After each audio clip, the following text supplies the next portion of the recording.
राधे राधे भक्तजनों, आप सभी का स्वागत है हमारे नटखट के चैनल में। जय श्री राधे राधे श्याम। मैं सुनाने जा रही हूँ आज सभी आपको अजा एकादशी की व्रत कथा। भाद्र मास के अजा एकादशी है, मंगलवार के दिन। तो चलिए शुरू करते हैं अजा एकादशी व्रत कथा। कुंती पुत्र युधिष्ठिर बोले, हे जनार्दन, अब आप मुझे भाद्र पद कृष्ण पक्ष की एकादशी का क्या नाम है, उसकी विधि क्या है, आप विस्तार पूर्वक कहिए। श्री कृष्ण भगवान बोले, हे राजश्री, भादो कृष्ण पक्ष की एकादशी को अजा एकादशी कहते हैं। इसका व्रत करने से समस्त पाप नष्ट हो जाते हैं। जो मनुष्य इस दिन भगवान की भक्ति पूर्वक पूजा करते हैं, उनके समस्त पाप नष्ट हो जाते हैं।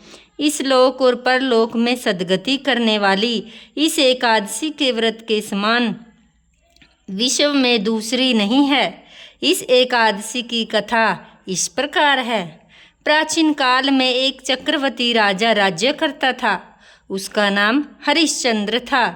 वह अत्यंत प्रतापी था और सत्यवादी भी। उसने किसी अज्ञात कर्म तथा प्रतिज्ञा से राज्य को त्याग दिया और अपनी स्त्री तथा पुत्र को बेच डाला। वह स्वयं एक चांडाल का सेवक बन गया था। उसने उस चांडाल के यहाँ कफन लेने का कार्य किया, परंतु उसने इस आपत्ति को काम से में भी सत्यता को न छोड़ा। जब इस प्रकार रहते हुए उसे बहुत वर्ष हो गए, तो उसने अपने इस नीच कर्म पर बड़ा दुख हुआ। इससे मुक्त होने का उपाय खोजने लगा। एक समय जबकि वह चिंता कर रहा था, गौतम ऋषि आए। राजा ने उन्हें देखकर प्रणाम किया और अपने दुख की कथा सुनाने लगे।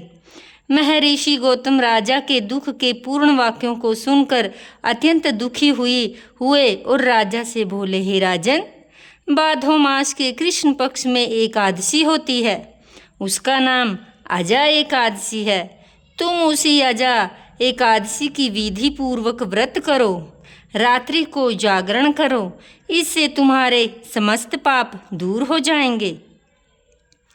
गौतम ऋषि राजा से यह कहकर अंतर ध्यान हो गए।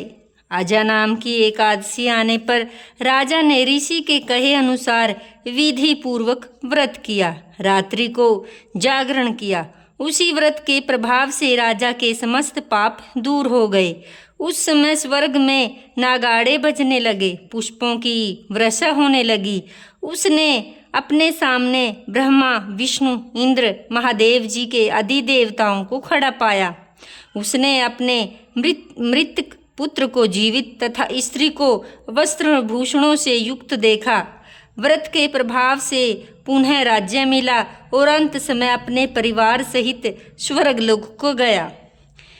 हे राजन, यह सब अजा एकादशी के व्रत का प्रभाव था। जो मनुष्य इस व्रत को यथाविधि करते हैं तथा रात्रि को जागरण करते हैं, उनके सब पाप नष्ट हो जाते हैं, अंत में स्वर्गलोक को जाते हैं।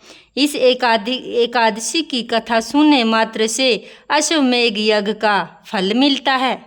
तो भक्तजनों, ये थी अजा एकादशी की व्रत कथा। तो हम सभी को अजा एकादशी का व्रत जरूर रखना चाहिए।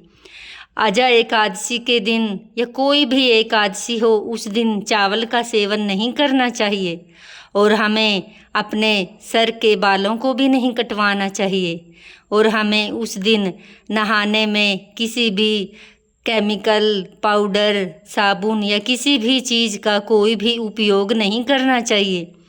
किसी भी एकादशी के दिन हमें कोई भी पाप नहीं करना चाहिए। वैसे तो हमें पाप करना ही नहीं चाहिए भक्तजनों। तो ये थी हमारी अजा एकादशी की व्रत कथा। आप सभी को कैसी लगी कमेंट बॉक्स में जाके ज़रूर बताएं।